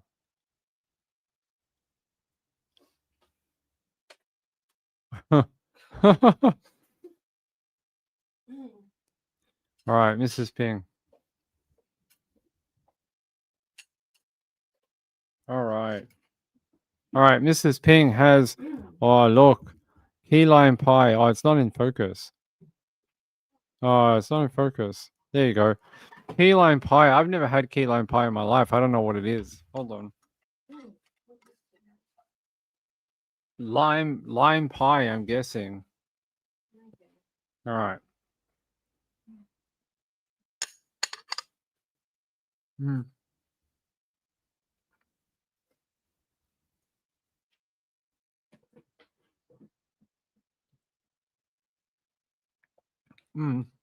Okay, weird. It's different than I thought. It's not like a lime you would have in a margarita. It's like sweeter than a normal lime, not as bitter. Like normal limes that you have when you do like a tequila or something. It's a lot sour and bitter, but this is not sour. It's a lot more sweeter. Mrs. Ping, what do you think? Yeah, you're right. It's not as sharp. It's like Not as sharp, Mrs. Ping. Not as sharp. yeah, Yeah. it's really nice. Hmm. Mm. Hmm. Mm. Yeah, they make nice cakes. Those Marie Callender's. Yeah, so that was a Marie Callender key lime pie. So it's the first time in 41 years on this earth I've ever had a key lime pie. It's pretty good. I could live in America. If all the pies are going to be like this good, I could live in America. I could do it. It's pretty good. I don't know. It's almost like a cheesecake. Almost like a cheesecake. Yeah, I like it. Yeah. Softer than cheesecake, I think. Hmm. Very nice. Mm. Yeah, it's good. It's almost like a cheesecake. Um, it's the only thing I have to compare it against. It's almost like a not a baked cheesecake. It's like a set cheesecake, like the the one where you don't put it in the oven. You just kind of do like cream cheese and stuff like that. It's like that, but it's citrus. It's almost like a lemon cheesecake. That's what I can say it's similar to. So, would I buy this again? Mrs. Ping, would you buy it again? Yeah, so it's pretty nice. Mrs. Ping says, yeah, Very easy to eat. she likes it. Hold on. Hmm. Yeah, very easy to eat. It's very light. It's not rich. Yeah, it's pretty good. Probably have to come around this side if you want to add any comments. What do you think? Well, I think it's very easy to eat. It's very light, so it's not heavy or rich. No, it's very good. What do you like more, the Marie Calendar or the Another?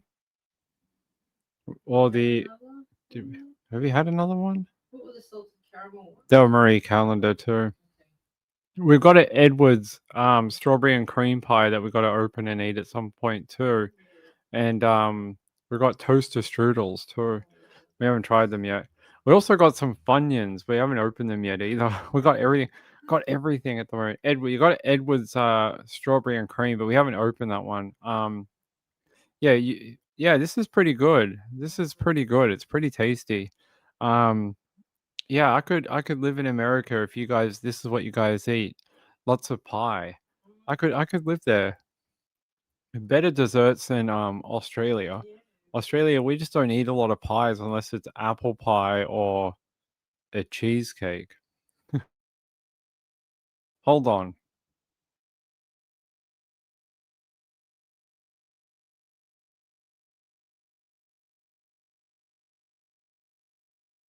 It's very hard to eat and talk at the same time with this thing because it's so thick. Um, sorry. Chipmunk said, "Oh my god, if they make key lime or rhubarb toaster strudels, maybe they do. I don't know. You would know better than I do. But this is pretty good. The only thing I would say is, um, the difference in Australian pies and Australian pies is we don't get graham cracker. So graham cracker is not like a thing we use here, and that's like a big difference between American and Australian pies. We use a different type of biscuit, as where Americans like to use graham cracker for everything. What do you prefer, the graham cracker or the Marie biscuit? I like the graham crackers better. She likes the graham cracker better than the Marie that we use here. Digestive, I guess. That would be the closest. Yeah. We use digestives. Mm. But I still think graham crackers. There's something about them. Mm. Yeah, it's pretty good. What do you? It has condensed milk in it apparently, and you can taste it in the pie. Definitely got like some condensed milk in there, and that's different. Like we don't use a lot of condensed milk in a ton of things, or we use it for some things, but yeah, pretty good. What do you like this? Do you like the salted caramel or this one? I like this one. This one better than the salted caramel? All right, pretty good. But they're both really easy to eat. Like they're not rich at all. Mm. So you could just pop them down. Yeah. They say people try to be fancy by using Biscoff instead of graham cracker. Biscoff would be too strong, being that it's like that burnt caramel, sort of like a speculoos or whatever they call it, like a spice biscuit type thing. It would be too strong for a cake. I reckon you'd ruin the flavor of something like a key lime pie, because a key lime pie has not got like a ton of overwhelming flavor. You sort of got the creaminess and then the lime, so it's not strong enough to carry something like a Biscoff or something like that. Biscoff's very overpowering. So yeah, what would you rate this one out of 10, Mrs. Ping? Oh, okay. I have nothing bad to say about it. I would give it a 10 out of 10. Hmm. I even like the cream. Like the cream's not regular cream. It's really light. Mrs. Ping said 10 out of 10. So that means we'll probably end up with another one in our fridge at some point if they have them again. She walked into the USA place and they just had it. We went there the week before and they didn't have anything like this, but they did when they went back the second time. So yeah, very easy to eat. I've almost eaten that like whole piece of cake just sitting here. There's not much left. Very easy, very easy to eat. Hold on.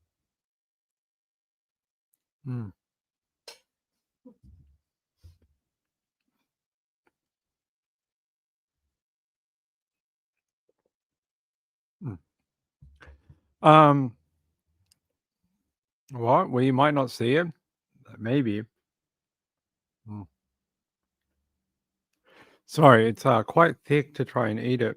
But yeah, the biscuit's quite light too. The Biscoff. So Marie Callender's good. We have a pumpkin pie that we're going to eat at Thanksgiving, and that'll be interesting because I have no idea what a pumpkin pie tastes like. And before today, I had no idea what a key lime pie tastes like. Always wondered what it tastes like, but it's interesting. It's almost like a just like a condensed milk pie cake thing. The pumpkin pie will be interesting because would it be like this but with pumpkin flavor, do you reckon? Or is it more dense, like a thicker baked cheesecake type thing, but it's pumpkin? That'll be interesting because I couldn't even tell you what it's like, what a pumpkin pie is like.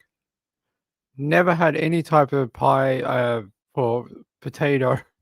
It's not a thing. We don't do that here, like sweet potato or pumpkin or stuff like that. It's not a thing. Meat pies, apple pie, and then you can get variations of an apple pie. But no, not like this. We would consider this a cheesecake. Yeah, I think in Australia that you'd probably call this a like a cheesecake. I think in Australia that's most likely what they'd probably just call this like a lime cheesecake. That's probably what you get called. Pumpkin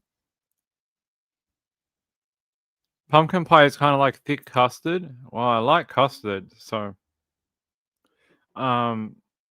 yeah. It's got a soft texture. Okay. All right. Pumpkin pie. Graham crackers as well. I think so. I think the pumpkin pie's got graham cracker too. So yeah. How many calories this has, I don't know, but I'm not going to ask any questions. Ping's not going to ask any questions of how many calories this thing might have. But we need to do it on the second channel. We just haven't had time. We need to do like a whole show on the other channel and do more than one item. And we have more than one item. We have like 50 items that we can do. We've got the Funyuns, we've got another pie, we've got toaster strudels.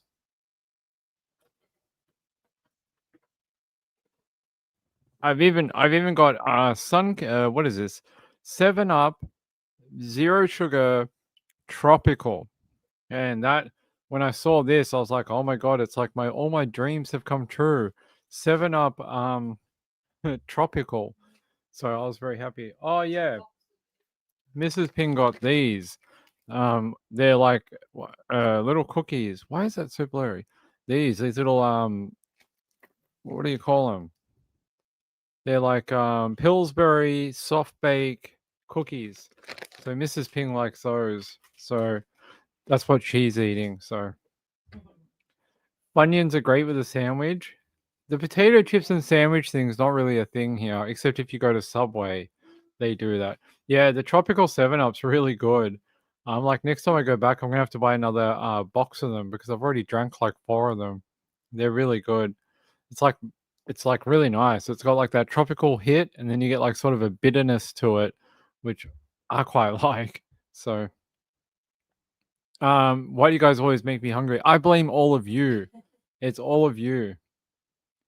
Yeah, we get the fish crackers and we get Milano biscuit, but you have to go to the USA place where we buy the pie. They have Milano cookie and stuff like that. So fish cracker. Oh yeah, she got a fish cracker that tastes like strawberry shortcake. The Pepperidge Farm fish cracker, but it tastes like strawberry shortcake. It's pretty good. The Tropical 7-Up's pretty good. I like it. I'll be buying another box when I get there.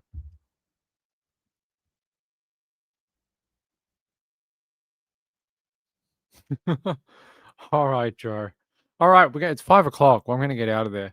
All right, I'm gonna get out of here. I got a lot of work to do on the Lachlan Young trial hearings for tomorrow. So I got a lot of writing and reading I got to go do. So I'll be back tomorrow.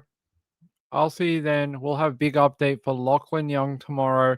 Leave us some comments about the trying the cake thing, and we'll try and get one done on the other channel, Ping Unfiltered soon. We've run out of time recently, but we will do it, and we'll do a longer version where we get to try like several different things, like Good Mythical Morning. All right, I love you all. Hey Jackie, good to see you.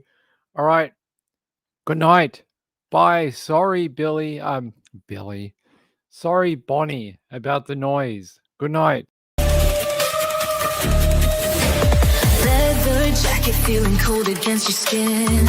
Running through the chaos, letting all the sin. Temptation in a bottle, ready for the night. Craving for the thrill, it's time to ignite. Dark desire.